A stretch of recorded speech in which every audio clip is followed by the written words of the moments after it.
Good day, Junior Techies, and welcome to this theory video that is going to be dealing with plant and animal cells. My name is Mr. P, and I'm going to be taking you through this section. So the first thing for us to do is to identify the different parts of a plant cell. Now, you would have studied this in the life sciences class already, and what I've circled there are the unique components of a plant cell. You'll see I've circled the cell wall, the large vacuole which we find in the middle of a cell, which displaces most of the other organelles, and then the most important organelle for a plant cell when it comes to producing its food is the chloroplast. These are all unique to plant cells. Okay, for a cell wall, we would have learnt in our section on some organic chemistry that the cell wall is made up of cellulose fibers, which is a polysaccharide, a complex carbohydrate, which gives the cell some support and structure. It's quite strong, and it prevents the cell from bursting from both internal and external pressures. We look at the large vacuole. Now this contains cell sap. Now when the cell sap, or when the vacuole itself starts to take up water through endosmosis, it gets larger and larger and adds to the turgidity of a cell. So this means the internal pressure starts to push outward. And because of the strong cellulose cell wall, the cell does not actually burst, but it becomes very, very firm. And we refer to this firmness as turgidity. Here's a very, very simple diagram or image of the vacuole from our plant cell over there. You'll see that it's filled with cell sap, and when we have movement of water into the cell vacuole, we call this endosmosis, and when we've got this fluid or water leaving the vacuole, it's called exosmosis. This is a bit of terminology that you will most likely have to refer to at some point. You'll see that the vacuole creates a pressure from inside out, and like I said before, this also pushes up against the cell wall, which gives this cell its nice, rigid, turgid structure.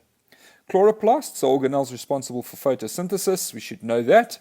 And they are filled with chlorophyll. This is that green pigment that we find inside of the granum, which I'm drawing now, which harnesses some of that sun's radiant energy for photosynthesis to take place. To label this, we would see that it's got a double membrane on the outside, a stroma, which is the internal environment, and then the granum with chlorophyll inside those stacks of thylakoids that we see over there. If we move on to a animal cell, we'll see I've circled label E, which is the mitochondria. Now this is one of the organelles that we see a lot more of in animal cells, but that does not mean they do not exist inside of plant cells.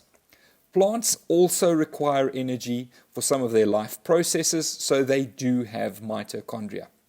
You'll see I've drafted down labels A, B, and C, and all three of these labels pertain to the nucleus as a whole. Okay, so for us to be able to identify label A as the chromatin inside of the nucleoplasm is important because we're going to be differentiating between the three different parts of the nucleus.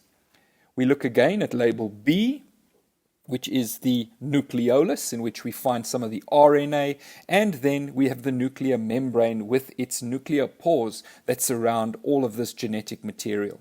Label D, we see a small non-permanent vacuole, which sort of provides the same kind of function that we would have had in the plant cell as well.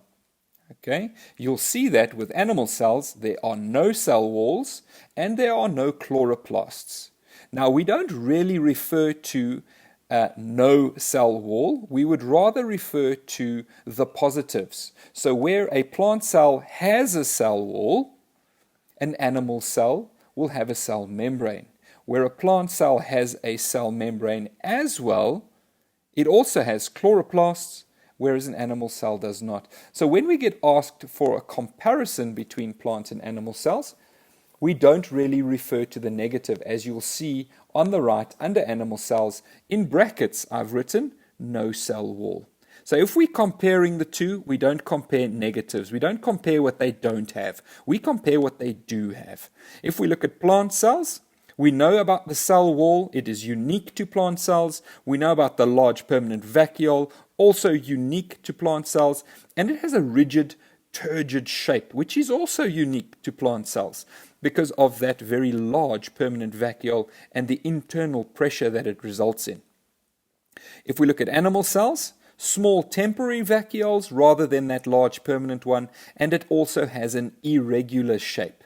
And this is because it does not have a cell wall. But we don't write that down as one of the points of comparison, that it does not have a cell wall. If we look at the shared characteristics, they both have a cell membrane, they both have mitochondria, and they both have cytoplasm. So in other words, they have that internal cytosol in which we find all of the cell organelles suspended.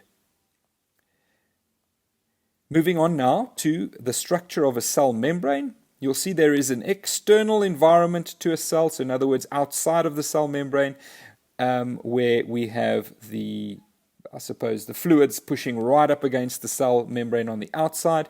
And then we've also got the internal environment of the cell, where we've got the fluids pushing up against the inside of that membrane too.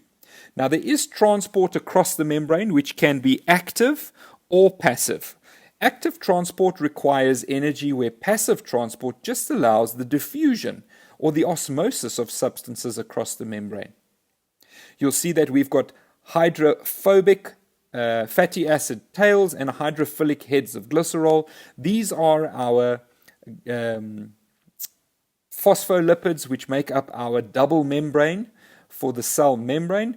The reason we have a hydrophobic and a hydrophilic side to our fatty acids and the glycerol is so that not all fluids can just cross the membrane indiscriminately. So there is a measure of control of what crosses into the cell and out of the cell, and that is what a cell membrane's function is. It's to control the movement of substances into and out of cells. Okay. If we look at what I'm highlighting now, we see the hydrophobic fatty acid tails in the middle, and then the hydrophilic heads of glycerol, which is the base monomer of that specific fat.